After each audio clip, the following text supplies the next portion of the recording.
Well, let us continue now, and this is the time for the presentation by the 4 respondents, and they're listed on the booklet with brief biographical sketches, so I don't need to really introduce them beyond that, except to present them to you. And there's no mystery behind the order in which they will give their responses. They're simply in the order in which those who were invited responded to our invitation.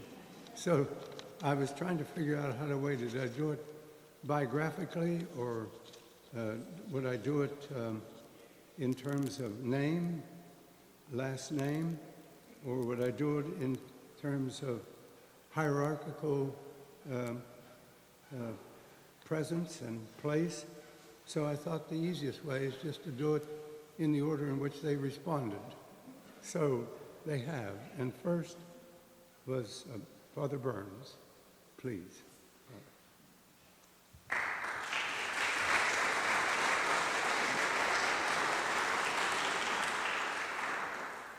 So thank you for inviting me to join with you here today. Thank you, Mr. Dreher, for your thought-provoking remarks. And in particular, I want to express my gratitude to the Right Reverend Dr. James Hiles, the rector of St. Paul's, Mrs. Deirdre Devine, and the entire parish staff for hosting this day of prayer, conversation, and fellowship. I know a lot goes into these days, having been a pastor myself at one point. In addition, I want to acknowledge and show appreciation for the other respondents and commenters, Archbishop Haverland, Bishop Maduiki, Professor Lawler, and Professor Brown. What an honor to be here and to discuss this important work with all of you. If a new book is judged by the discussion it fosters, then Mr. Dreher's The Benedict Option is without question a valuable contribution. As was mentioned already, in the words of David Brooks, The Benedict Option is not only the most important of religious books of the decade, but the most discussed. A central thesis of the Benedict Option is that Jesus Christ calls us fully and completely, and our response to this call should inform our entire lives. All that we are and do comes from and goes to Christ. As Mr. Dreher writes, no matter what a Christian's circumstances, he cannot live faithfully if God is only a part of his life, bracketed away from the rest. And so accordingly, he dedicates entire chapters to the political sphere, family life, education, work, sexuality, and technology. Given the limitations of time, I will focus my response around the important topic of education. I intend my remarks really as a humble and admittedly incomplete attempt to respond to Mr. Dreher's call for a Christian plan for higher education. As the president of a Catholic university, let me begin by acknowledging that Mr. Dreher is appropriately critical of some of the most pressing current trends. Let me name just 2. First, he is rightly concerned about reducing education to technical knowledge rather than a search for truth and meaning. He describes a rightly ordered education as one that integrates knowledge into a harmonious vision of the whole, one that unites all things that are, were, and ever will be in God. And so it strikes me that this vision is shared by Pope St. John Paul II. Addressing the identity and mission of Catholic universities, the Holy Father wrote, "If it is the responsibility of every university to search for such meaning, a Catholic university is called in a particular way to respond to this need. Its Christian inspiration enables it to include the moral, spiritual, and religious dimension in its research and to evaluate the attainments of science and technology in the perspective of the totality of the human person." Similar to Mr. Dreher's position, the Holy Father encouraged us to see students not simply as intellects who can memorize facts or learn skills, but as whole persons in search of truth, meaning, and value in life. Universities, by their very name, purport to teach universal knowledge, and we must live up to that responsibility. With the cost of higher education, it is understandable that students and their parents are anxious about the value of the education their children receive, especially after graduation. But we must resist adopting a completely utilitarian view of education. Second, Mr. Dreher rightly warns against neglecting, diminishing, or abandoning the Christian identity of education. Christianity, as he writes, should not simply be a veneer over a secular way of looking at the world. Here again, the teaching of Pope John Paul II is helpful. The Holy Father wrote, "Besides the teaching, research, and service common to all universities, a Catholic university, by institutional commitment, brings to its task the inspiration and light of the Christian message." What this means in practice is that the Christian message forms the core of university life and informs decisions about campus policies, residential life, and student activities. It also means that the Christian message is not placed in isolation, but is at the very center of the conversation with art, literature, philosophy, as well as scientific discovery and the thorniest questions of the day. Because, as Mr. Dreher writes, equipping Christian students to thrive in a highly secularized society, even hostile environment, is not a matter of giving them a protective shell. It further means, ultimately, that students are not only encouraged to ask questions of meaning, but that the Christian message, presented intelligibly and attractively, is offered as a vital answer to their questions, helping them to remain aware and attentive. As Bishop Maduiki addressed a similar concept in the first session of the Fourth Synod of his diocese, when he reminded the faithful, as St. Peter did, "Be sober-minded, be alert." In his letter, St. Peter has urged his readers to be clear-minded. It matters that we are paying attention with serious minds to what's going on in our lives and the world around us, for we are in perilous times, end quote. This is further reminiscent of the work of Father Louis Boyer in his book, Christian Humanism, where he writes, "The idea of a wholly autonomous activity of the human mind, if taken strictly, is absolutely chimerical. The mind in its search for the truth cannot be, in any real sense, independent. In fact, it is only by the strictest submission, the most perfect docility to reality, as this comes to it from outside, that it has any chance of reaching truth. In this process, it is not by any means autonomous. On the contrary, it is bound to be delivered up to the interior dominance of reason, which takes us out of our own individuality, but which alone is able to lead us towards truth, precisely according as our ego refrains from interfering with the light which is in every man, but transcends every man.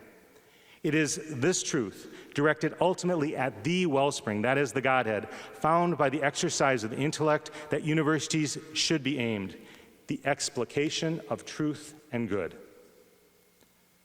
While I agree with Mr. Dreher's diagnosis of the current challenges, I think that I am perhaps a bit more confident about the future of Catholic higher education, at least in places. I believe that several of the remedies that he prescribes in the Benedict Option are already afoot.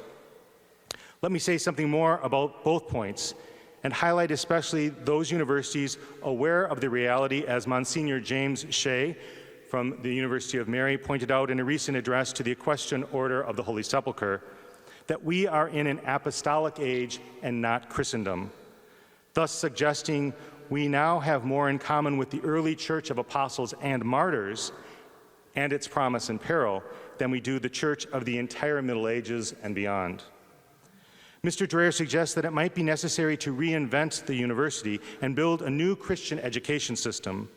In the chapter on education and also throughout the Benedict Option, the genuine struggle to understand the demands of Jesus' admonition about belonging to the world is clear.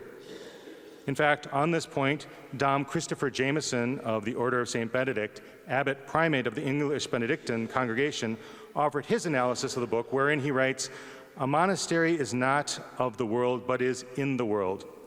While it is obvious that the author is not of the world, it is less clear just how much he or any Christian accordingly is in the world. This is perhaps a necessary critical perspective, since from the time of St. Benedict, Christians have struggled to understand their place in the world, and education has been at the center of this struggle. But perhaps the Tipi Loshi is the response, especially in its focus on the domestic church as the place of education first and foremost. When St. Benedict established his school of the Lord's service, he was acutely aware of the dangers lurking behind the cloister wall. St. Benedict writes, "Your way of acting should be different from the world's way. The love of Christ must come before all else." Yet St. Benedict also believed that the monastery had something to teach the world, and therefore could not be completely separate from the world. If we are also convinced that the love of Christ has the power to transform cultures, then Catholic higher education must remain engaged in the world. Very soon, on October 13th, Pope Francis will canonize John Henry Cardinal Newman. It is well known that Cardinal Newman left his beloved Oxford University to establish the Catholic University of Ireland. Newman's idea of a university, a collection of his lectures that articulates a vision of Catholic higher education, in many ways did reinvent the university. Can we say today that we have exhausted the possibilities of his vision? For the sake of being concrete in my remarks, allow me to share a few examples of how my university is implementing this vision. We have recently initiated a campus-wide conversation about character education and virtue formation in an effort to educate the whole person. In the classroom and beyond, we desire to animate the mind, offer wisdom for life, and cultivate the spirit. We are seeking to provide the environment for virtue to flourish. We are also in the midst of a strategic process which has given renewed attention to strengthening our Catholic identity. We are always looking for new ways to enliven our campus ministry and welcome Catholic and Christian scholars and professors. I am encouraged by hearing personally from families and enrollment sources that they are coming to or planning to send their students to our school because of our renewed and tangible commitment to our Catholic identity.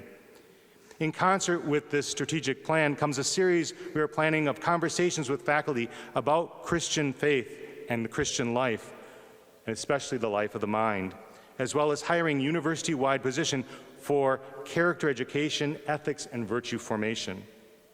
We are similarly seeking to create both local and global opportunities to prepare pastoral leaders for this apostolic age that we find ourselves in.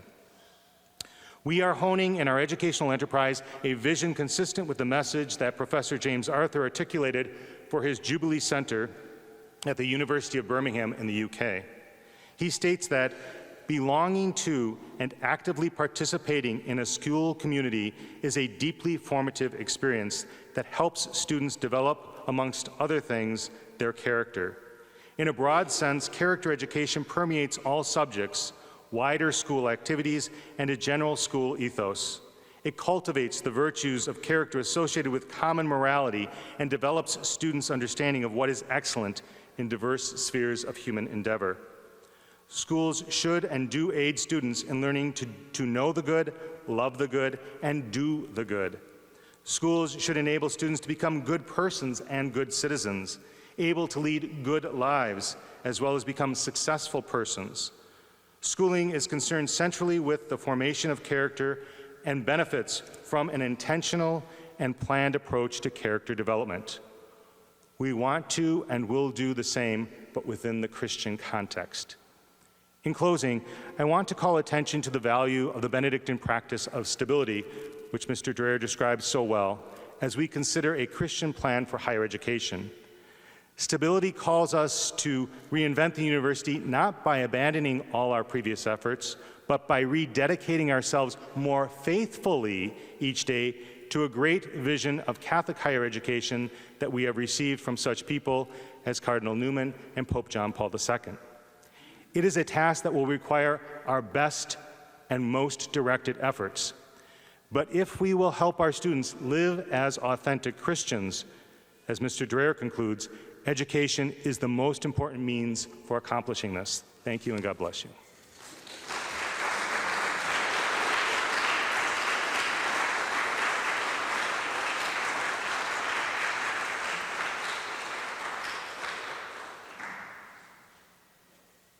You should notice, if you haven't noticed already, that the 4 respondents, plus the one who will moderate the discussion between the respondents, Philip Lawler, who I will introduce later, represent the 4 great Christian traditions: Roman Catholic, Anglican, Orthodox, and Lutheran. So now we will hear from the Most Reverend Mark Haverland.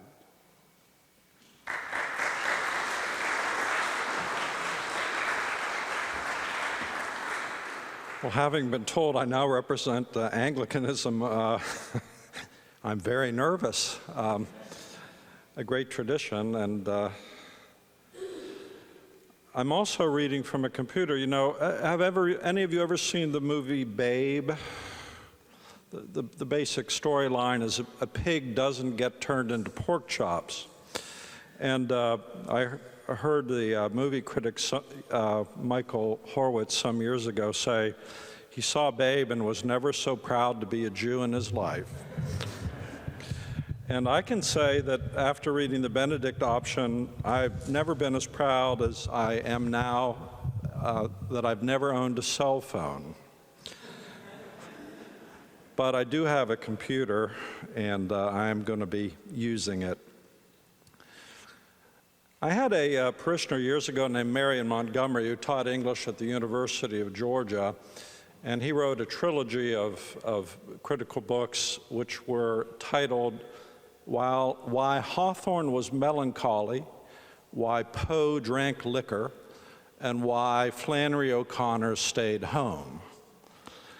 He said that if he were ever fired by the University of Georgia and couldn't teach English, he hoped to move to Nashville and write titles for country western albums and songs. Well, if Mr. Dreher is ever in need of an alternative job, I offer this possibility to him. Both Crunchy Cons and the Benedict Option are brilliant titles. They both do what an author, I would think, wants from a title. They are enticing, they are brief, and they give the basic idea of the book with the addition of a little explication. You will have a good idea of what the book is trying to say when you hear the title. The subtitle of this book that we're considering today is A Strategy for Christians in a Post-Christian Nation. I have a bit of a quibble with the title, the subtitle. As a matter of fact, we, I think, all admit that in many obvious senses we live in a post-Christian nation. But as a matter of faith, we should always hope that and work so that, in fact, we will find ourselves now in a pre-Christian nation. Christians should not be downcast or discouraged. The degree to which our revolutionary republic was ever Christian is easily exaggerated. While it is true that public morality was in some respects, many respects, shaped by our Christian inheritance, and nominal religious practice was widespread, particularly in the 1950s when many of us were being formed or growing up or at least being born.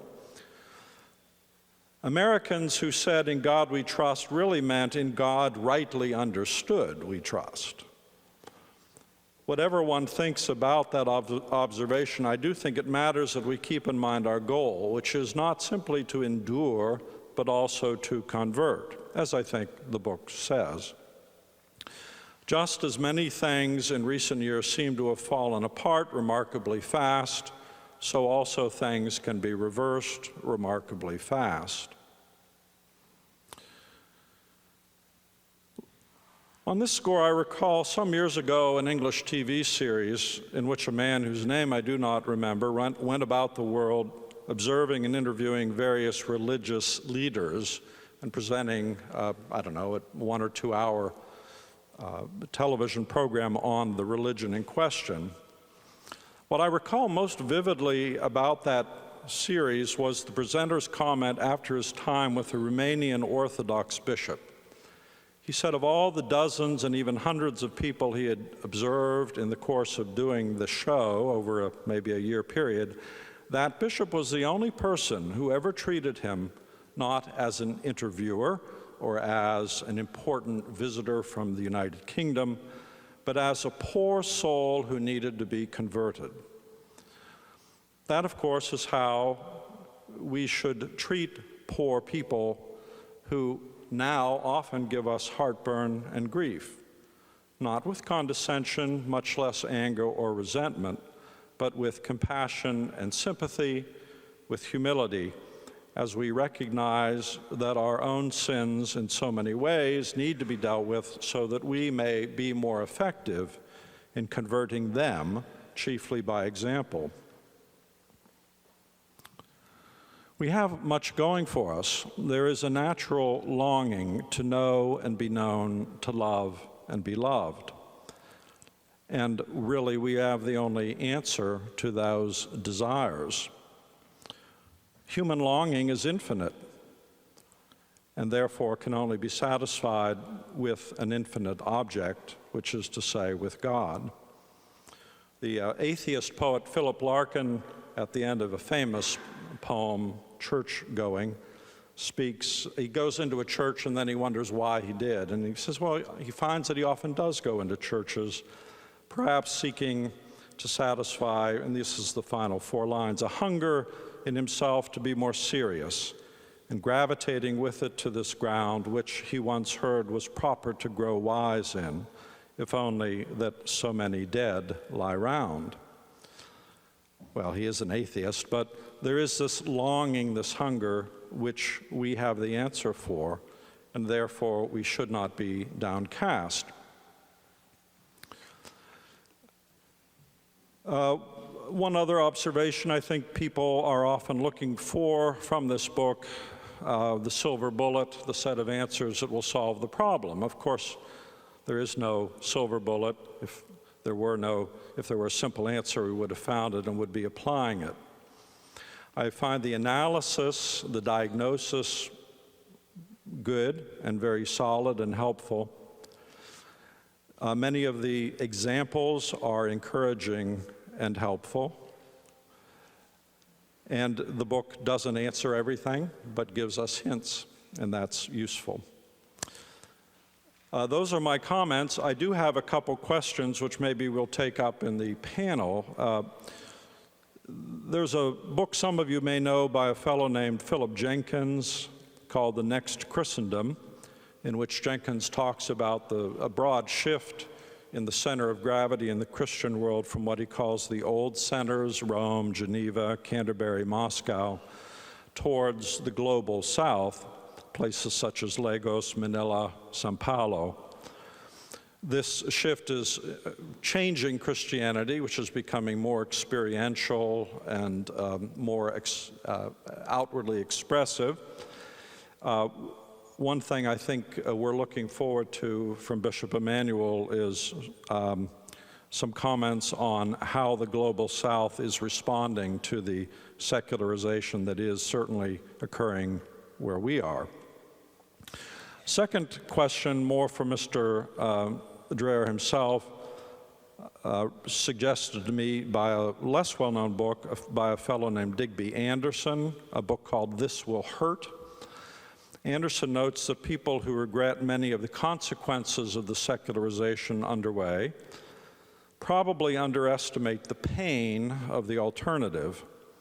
To give an example, in our society now, illegitimate births are becoming normal, or at least average. A raft of social pathologies follow in the wake of that fact. While the ultimate answer to illegitimacy is conversion of hearts, social sanctions against it often worked pretty well. Does the pain that seems concomitant with the world that is past to prevent such problems, does that pain explain part of the changes that have now undergone? And if we are going to go back to older ways, not a return to the past, but restoring older norms, how do we deal with the fact that often those changes bring a great deal of pain with them? Thank you.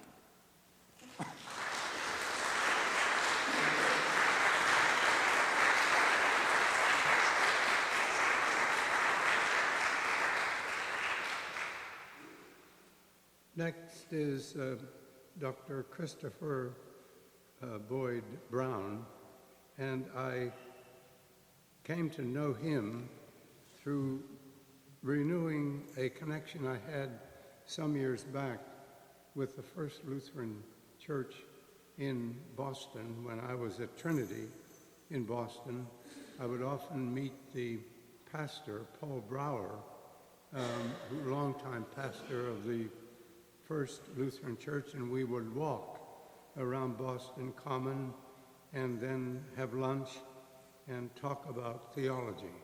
He was a wonderful man, a wonderful pastor, and when I was looking for a Lutheran, I called up his successor, twice removed,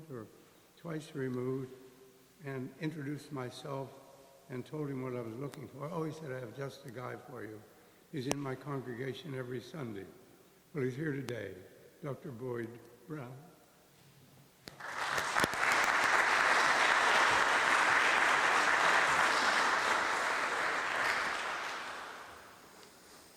Well, my thanks to Father Hiles, to the Anglican Parish of St. Paul, and particularly, of course, to Rod Dreher for a thoughtful, thought-provoking, and generously ecumenical book. I think perhaps the equivalent of some of those ecumenical walks and conversations between Anglicans and Lutherans that Father Hiles remembers fondly. I want to bring to my comments the perspective of a historian, a church historian, which is my vocation, that of a Lutheran, and that of an academic functioning in a university context which is much less explicitly religious or confessional than the Catholic university, which has just been described. Well, so for a Lutheran perspective on the Benedict option, I find thinking about the Protestant Reformation of the 16th century and its own relationship to preceding traditions, including the Benedictine model of monasticism, that the idea of translating the practice of monastic spirituality into the household, translation both of physical place and of theological ideas, and also the idea of the theological interpretation of the Christian's work as vocation, the work of ordinary Christians, not only the religious, that those two features that I find in the Benedict option are in some ways a pretty good characterization of the Protestant Reformation and its effort to reshape Christianity, at least from a certain perspective.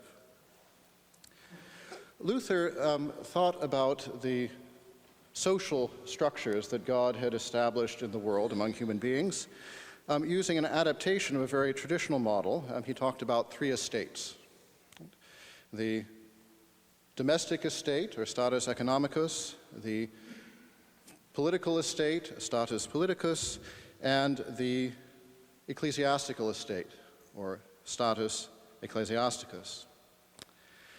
And in Luther's understanding, God had organized human life in the world in these three estates, and all human work should be understood in relation to them. Unlike earlier understandings of a three estates model, Luther saw them as being, at least in terms of personal responsibility, mutually permeable. In other words, it wasn't that there were people who belonged to one estate or the other, but that one person, a Christian in particular, might have responsibilities in all three. Right? So as a father in a household, as a magistrate, as a member of a congregation, right, participate and have responsibilities in all three. He saw them as defining and encouraging human work, but also, in a sense, as limiting abuses. In other words, one estate might try to overstep its bounds in relation to the others. And in that case, it was the business of the other estates to push back, right? That they're mutually limiting as well as mutually reinforcing realms of human responsibility. And in particular, as Luther looked at the situation in his own day, it has been noticed, particularly perhaps ironically by Roman Catholic scholars of the late 19th century, that Luther was not particularly sanguine about the success of his own movement, or what became a movement after he was rejected by the Roman Church. He saw things, perhaps in the 16th century, in terms not so different from the picture of the world in the Benedict Option. The prospect that the powers of the state, or at least their support for not only religion, but even of God's law, moral standards might collapse, in which the public church, even the church which Luther had labored to reform, might fall into heresy and even disappear. And in that context, Luther placed special weight on the role of the household, as in a sense the last bulwark of God's order in the world before the end would come. In his preface to his biblical translation of the book of Daniel, commenting on the prophecy in Daniel 12 that there would be a famine of the word of God, Luther warned that, quote, "The world will become so thoroughly Epicurean that there will be no more public preaching in the whole world, and nothing but Epicurean abomination shall be spoken of in public, and the gospel will be preserved only in homes by fathers." Here, Luther imagines the collapse of the public estates, aided by the persecution of the government, so that the household might or would eventually have to stand alone on behalf of the gospel. We think of the Protestant Reformation as being, in a sense, a rejection of elements of tradition, perhaps of monastic life in particular. Luther himself abandoned the monastic estate in order to take on the role of a married husband and father. But the translation from one sphere to another, and not only a rejection or modification, but a continuity between the monastic ideal and that of the household, particularly in a sense of the fragility of other structures and a sense of the last days, I find a strong connection between the vision of 16th century Lutherans and what I find in the Benedict Option. Might also note the emphasis in the Benedict Option on the importance of the local community. Right? The local community of Christians. This is an idea which has a long legacy in Protestant tradition, right? Not only in 16th century ideas of the local church, but in later developments in 17th century pietism, the idea of the Collegia Pietatis, or the voluntary gatherings of committed Christians, which have an interesting resonance with some of the possibilities of the Benedict Option, like alongside rather than in place of the public life of the churches to which those Christians belonged. Or, of course, the example of Bonhoeffer, which Mr. Dreher mentions, and the formation of, in a sense, underground groups of Christians in the confessing church in the face of the Nazi regime. I find that a deep connection as well.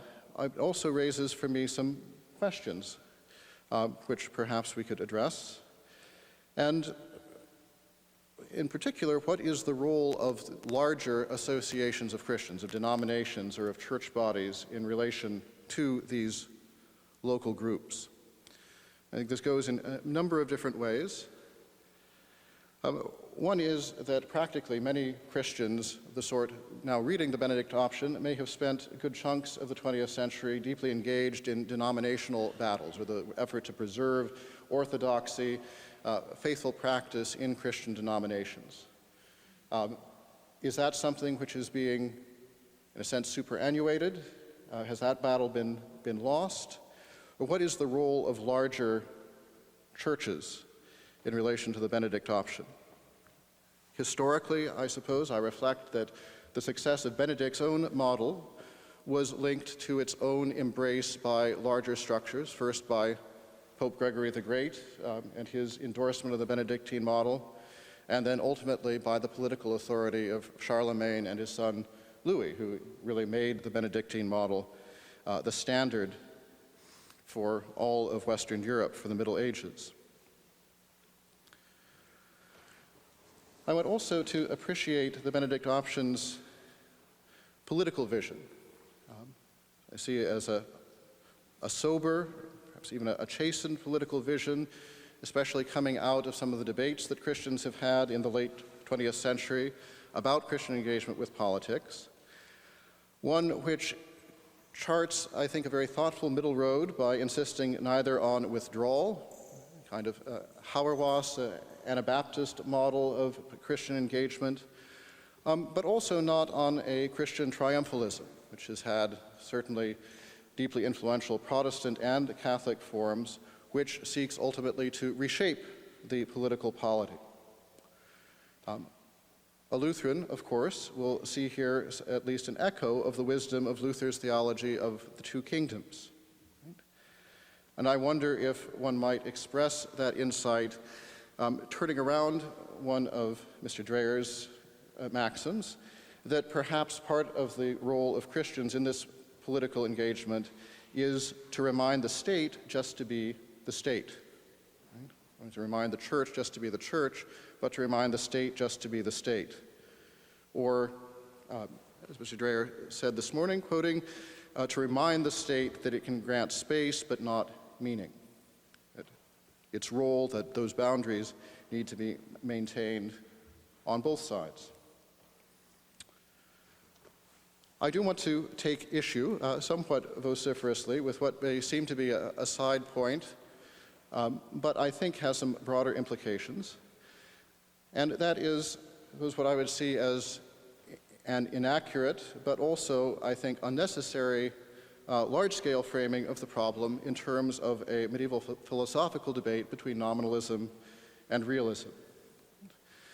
This sort of taxonomy has a long and rather distinguished history, going back at least to Étienne Gilson, the neo-Thomist intellectual historian.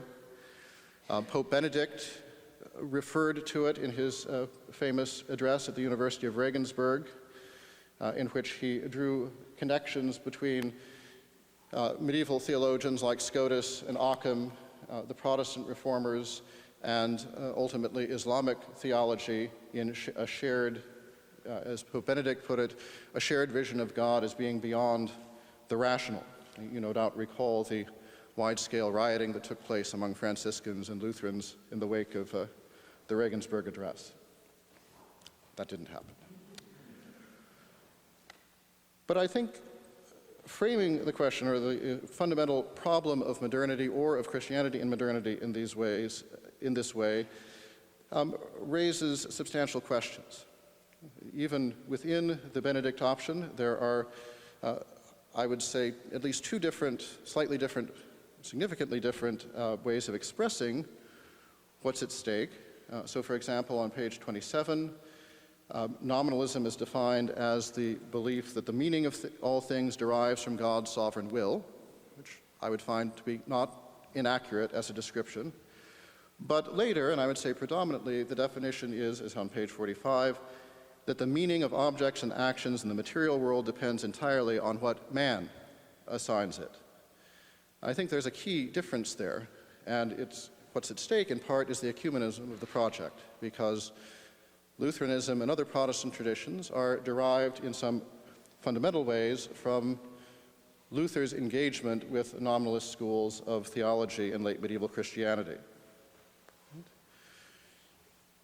Is God's relation to the world determined by the essences of things? Must God love what is lovable and only what is lovable? Or is God free to start by loving what is unlovable? As Stephen Osment put it, philosophical or theological realism becomes the idea that human beings are capable of moving God's hand by pulling on the chain of creaturely goodness. And I would question whether a realist description of the gospel, binding God to an ineluctable ontological chain, can accommodate the gospel of the God who, as Paul says, has chosen what is low and despised in the world, even things that are not, to bring to nothing the things that are. And is the problem either of the Enlightenment or of modern forms of deviation from Christianity really a matter of realism, or rather a matter of nominalism, or in an ironic way, the ultimate triumph of realism?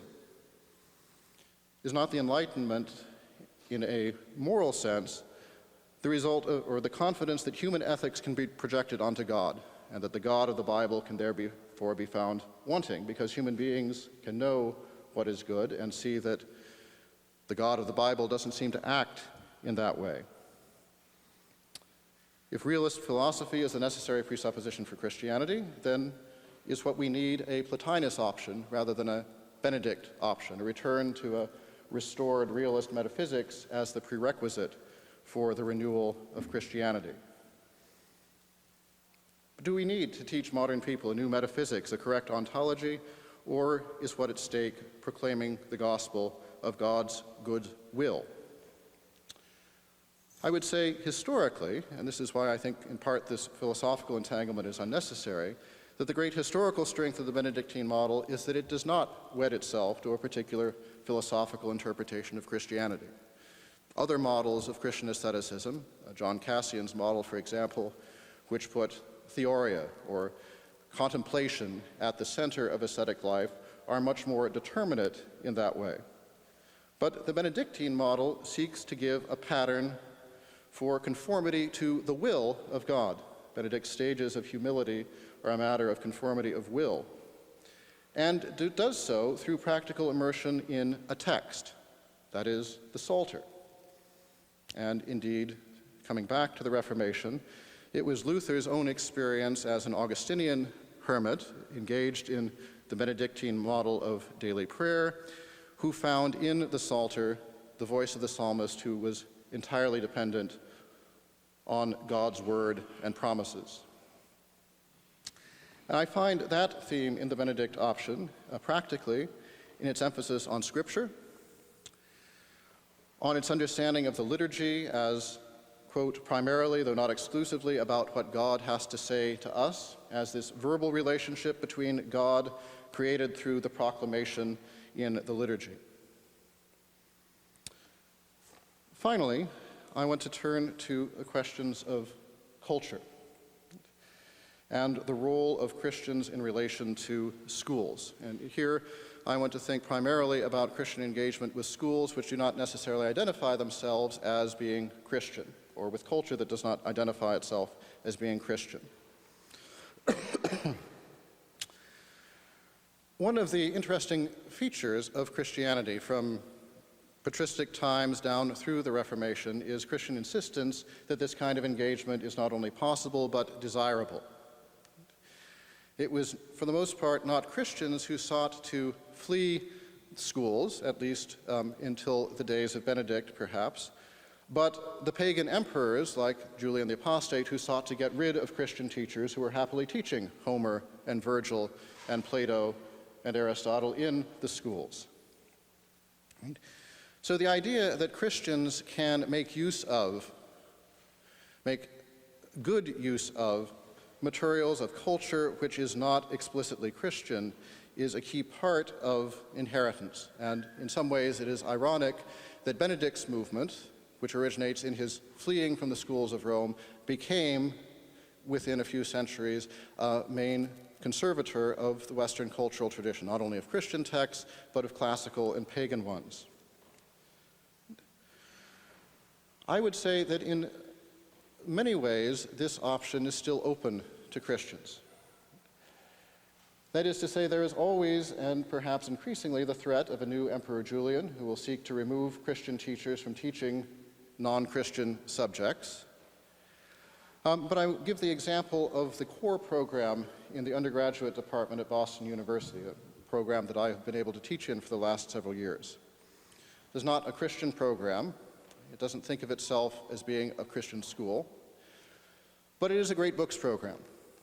So the first semester starts with Gilgamesh, moves on to Genesis and Exodus, then the Odyssey, the Greek tragedians, and it winds up with Plato. So a series of texts, some of which are part of the Christian tradition. It's Jewish inheritance, others of which are part of the Western tradition. It's not a Christian program, but it's one in which a Christian student could profitably engage, right? And in which, at least for the moment, a personally Christian professor is allowed to teach. And say that the preservation of these texts, right, of Christian texts, but also of classical texts, a traditional function eventually of the Benedictine monasteries, is still a key area in which Christians can and should contribute to scholarship, to participate in the handing down, the tradition of these words, of these texts in the best possible forms. And finally, to make use of the resources of Christian contributions to the tradition, and I want particularly to identify the form of music, because I think, in part because of my own scholarly work, that Christian engagement with Western culture here has left some of the most indelible and unavoidable traces. You can't study Western music, for instance, without studying Bach, right? The performance of music coming out of Christian conviction, the exposition of texts which, whether or not the singers intend to or not, whether or not the singers, the composer, or the conductor are Christian themselves, nonetheless convey a message of that tradition. Dreher said, and I think this is very true in the sense that he meant it, that you can't pass on what you don't have. And yet, from another perspective, taking it in a perverse way, there's something Donatist about that. That it is possible for people to pass on texts and their meaning in which they don't personally believe. Right? That happens in great book programs. It happens with the performance of music. So ironically, there are those who evangelize with goodness and beauty, as the Benedict Option calls us to do so, who are not self-consciously Christian evangelists.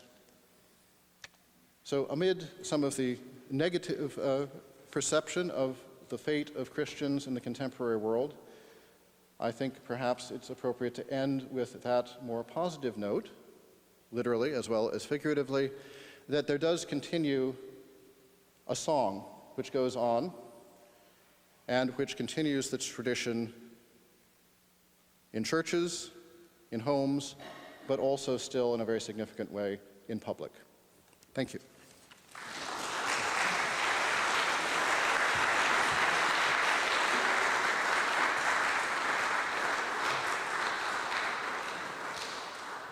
Our last respondent is the Right Reverend Emmanuel Mandiwiki of the Diocese of Ikedu in the Church of Nigeria.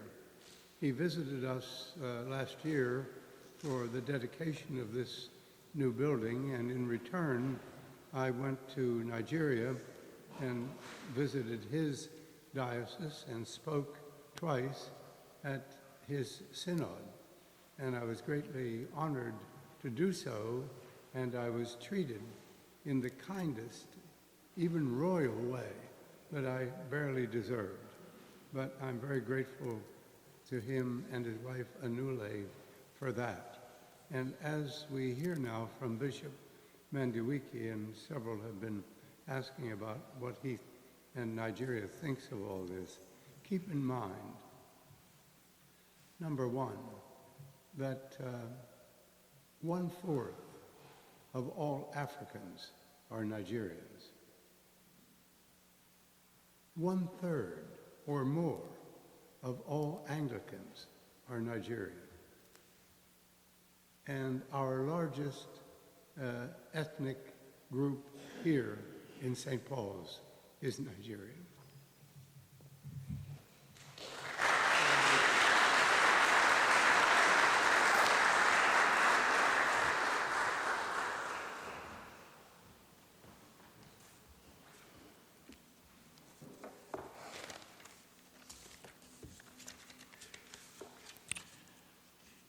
First of all, I want to appreciate Bishop James Hiles for cementing this relationship between our church, Church of Nigeria, and St. Paul's Parish here in Brockton.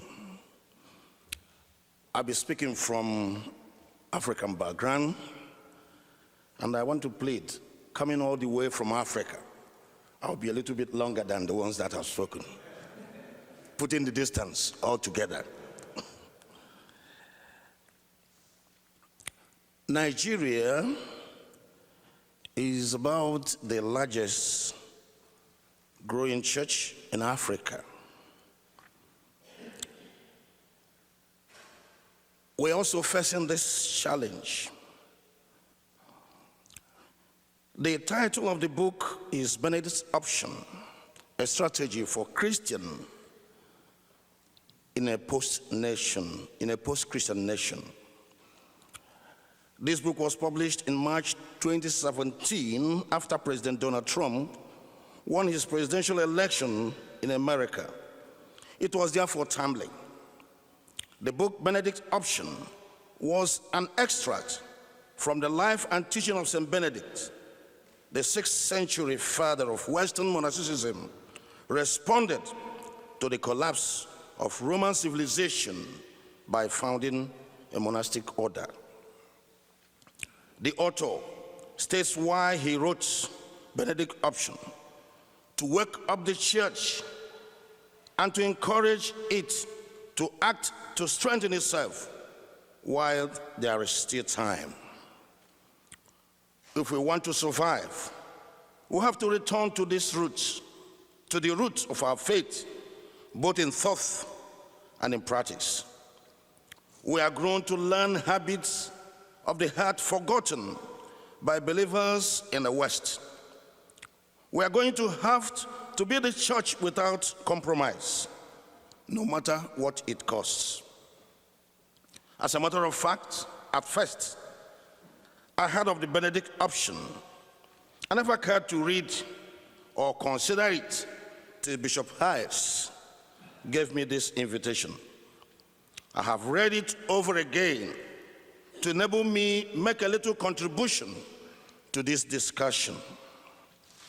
As I read, I think as I dialogue with Rod, I couldn't but think of the state of Africa and Igbo, the ethnic group in Nigeria, while I saw in it the American, the white conservative, and the high culture.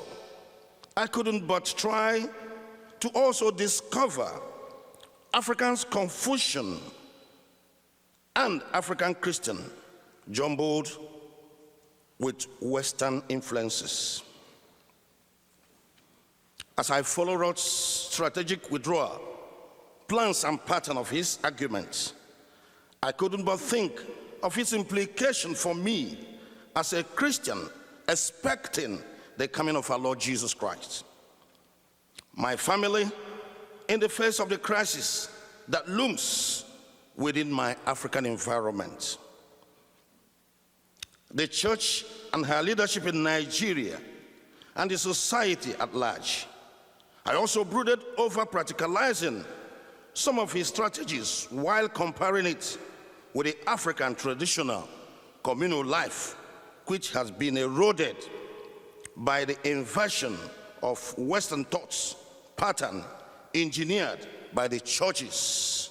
Western high culture, strategically pushed by the Western media, Western failure in family and marriage, creeping into both the church and the society.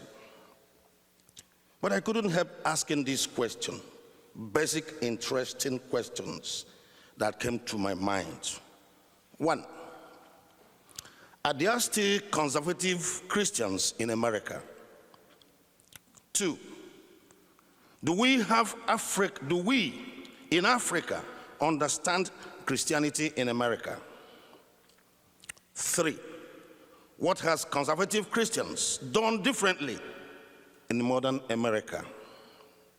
Four, what influence do the Bible and the traditional Christian messages have in today's America? Five, is there really need for something new? Six, what culture did America fight and lose? And is Africa in the same culture war? Are we losing or winning? Seven, Dreher's argument should be considered a need for new strategy. America, and indeed the Western world, have been plagued by modernism, which have incredibly crept into the church and have almost destroyed our age-long faith and Christian tradition.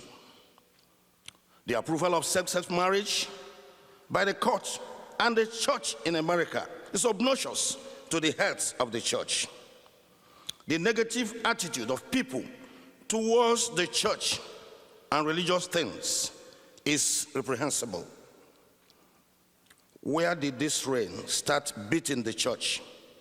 Perhaps from our homes. We lost our Christian values in our homes, and we allow non-Christians to dominate the political space and hence continue to churn out policies that are inimical to the progress of the church. Perhaps what Karl Barth, the Swiss theologian, comments could be very apt here. The action, quote, the action of the church are a continuous crucifixion of Jesus, unquote. When I first read the statement many years ago, I must confess I considered it to be a great exaggeration. However, I have lived to see the truth of his words. He was speaking generally, of course, because there are many exceptions, but for too often, God's people behave in ways that deny the very Lord they attempt to uphold. In the early century, our fathers of faith were more preoccupied with bringing men to Jesus than material possessions. There is need, according to the author, to recover liturgical worship. Although in the book is of an American background and coloration, it also makes a lot of meaning to us in Nigeria and Africa, because our Christianity and Christian history is plagued by some problem of disconnection with the history of our heroes of faith. Rod's Benedict Option is a prophetic mission to the global Christian family. It is a call to faithful Christian witness in an already derailed world. Such voices have been raised for saints in different generations, and today we have it again. Rod does not in his book recommend a new approach to faithful and honest Christian witness. He actually reenacts the obviously existing but grossly neglected position of the faithful church on matters of spirituality. Our candid response to this erudite prophetic call stems from the deep touch we had in appreciating the picture of decay of society as painted by Rod in his presentation. The breakdown of the natural family the loss of traditional moral values, the fragmentation of communities. We were troubled by these developments, but believed they were reversible and didn't reflect anything fundamentally wrong with our approach to faith. Also, very remarkably too, in the development of the picture of the status quo in the mention of the regrettable MTD, Rod was aptly right in informing us that MTD has little to do with the Christianity of the scripture and tradition, which teaches repentance, self-sacrificial love, and purity of heart, and commends suffering. The way of the cross as a pathway to God. Though superficially Christian, MTD is the natural religion of a culture that worships the self and material comfort. And if we adopt the foregoing as a true representation of the American setting, we from Africa should not be clapping our hands in honor of self-vindication. This is truly a global issue. We make bold to say this because the emergence of the global family creates an easy platform for the transfer of cultural influences, whether negative or positive, without much difficulties. Sometimes if you go to Nigeria now, you never can imagine whether our young ones are Americans or are English. We have these mixed cultures. You can't even differentiate what is what. The Benedict Option, for us, as seen in Roth's book, inclines itself to a creation of a new brand world that is resistant to the poisonous emissions of the old world. May we quickly remind us that one of the classical arguments against monasticism was that it was not missionary in nature and practice. But we must not overlook the fact that monasticism provides a very platform for the Reformation. Having established our endorsement of the Benedict Option as a principle of genuine regeneration of the Christian votary, I think that what should prevail in our mind is the question of forms. Forms here answers the question of how. Permit us to go by this way. There are silent characteristics of Benedict Options. Each of these characteristics addresses particular points of malfunction of the Sikh society as identified by Rod. 1, the breakdown of the natural family. 2, the loss of traditional values. 3, the fragmentation of communities. It is believed that the above institution abused, founded the soil of biblical Christianity as was taught by the apostles. Their destruction occasions the decline we now experience. This development was possible because the church failed to uphold the natural definitions of these institutions. The redefinition as provided by revisionists, secularism created the open door for this destructive surgery that brought us to where we are today. In response, we must begin to redefine again these institutions so as to regain our grips. The African idea of family has been resilient even in the frustrating pressure of global civilization. Family in Africa, Igbos, for instance, and Nigeria in general, loses its meaning beyond the concept of what we call nwanne or Wana, which is relation. The Western fraternal segregation that produced brother, sister, cousin, nephew, nieces, etc., is not captured in the African definition of Wane. Rather, what you have is an expression of the former from Wane or Wana to mean Iku na Ibe, which means kids and kin. It is within this traditional framework that the African idea of community revolves. All differences are buried in this holistic definition, and that determines the extent one could go in handling relationship matters. This communal function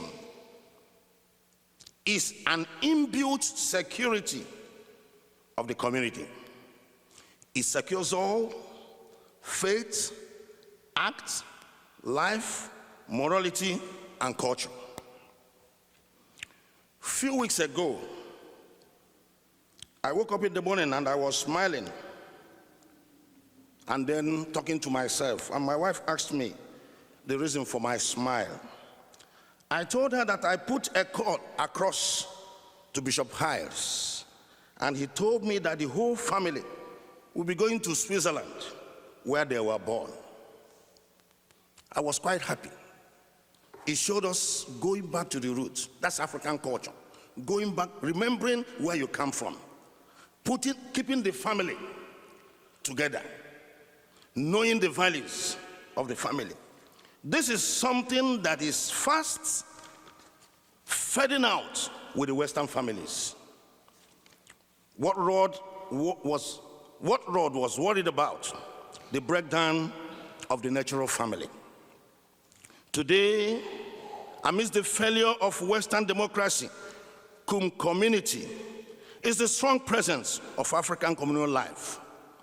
Although colonialism nearly eroded it, but it is one African culture that still stands today. Talking about Western individualism and its presence, our post-Christian era has revived nationalism, America first for Americans. I cannot but think of what is happening in South Africa. Xenophobic attack, that's the fear for foreigners. So it is South Africa first. These are majorly African Christians killing their own brothers, an action that is both barbaric and unchristian. My tears know no bounds. Rod's discussion calls for a wider consultation like the one happening here today. He only has opened an option that could lead to regional option, drawing from his work. The Benedict Option can be possible to the extent at which it is able to create a society that will be willing to accept the readoption of the original definition of life in the context of the traditional biblical teachings. The African Christian society, especially Nigeria, is not fully shaded from this flood that has regrettably overrun America. You see, you cannot be thinking of enjoying Christianity in a society that is completely collapsed. Then what role do we need to play to save our society? According to the author, we need to go back to the Benedict Option.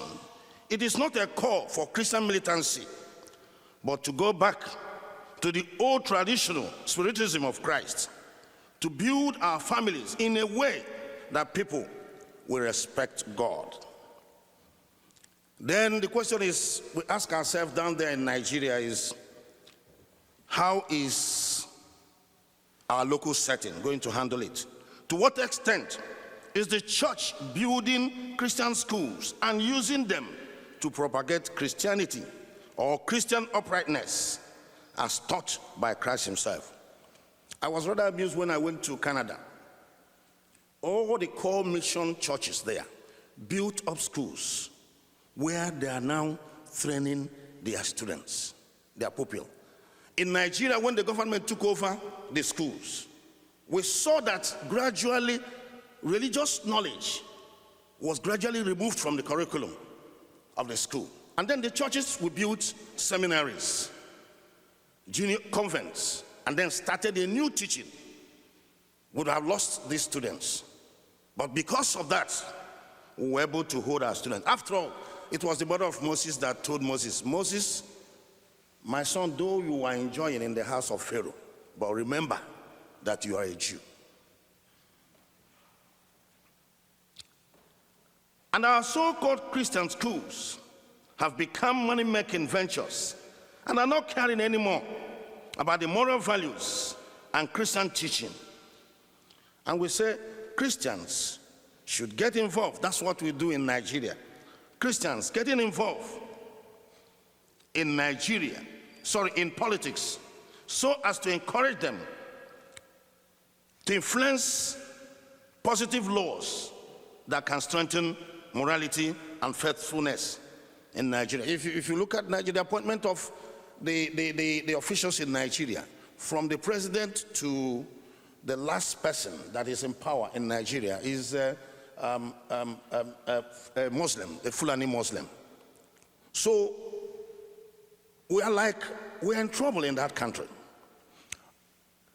Though we are a little bit encouraged, there was a statement your president made sometimes to our president, Buhari, whether he meant it or not, but he gave us a little bit of shelter.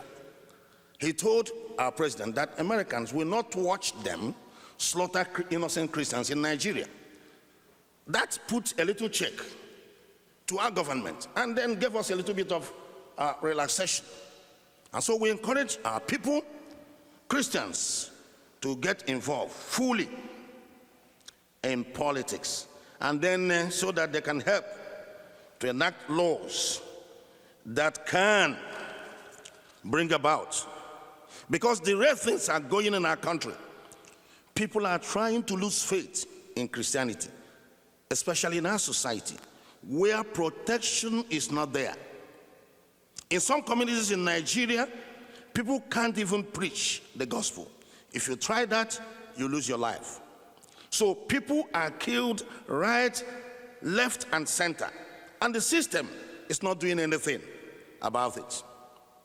The system does not encourage the children.